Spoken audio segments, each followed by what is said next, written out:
This is Matthew from the Windows Club. If you wish to disable the Preview Pane in the File Explorer of your Windows computer, then either read through this article on the website or simply watch this video. I will guide you through the procedure. Press the Windows key and the R button together to open the Run window.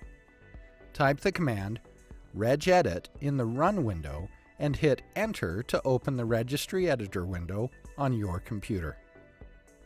In the Registry Editor window, go to the following path: HKey _current _user, Software, Microsoft, Windows, Current Version, Policies, Explorer.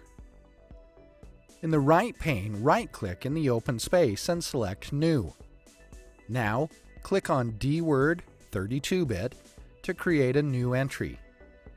Name the new entry No Reading Pane. Double-click on the newly created entry to open its properties. Change the value in the Value Data field to 1 and click on OK to save these settings. Isn't this easy and interesting? If you have any doubts, please go to the original article on the Windows Club and write your question. We will surely answer it. Thank you for watching this video. Have a nice day.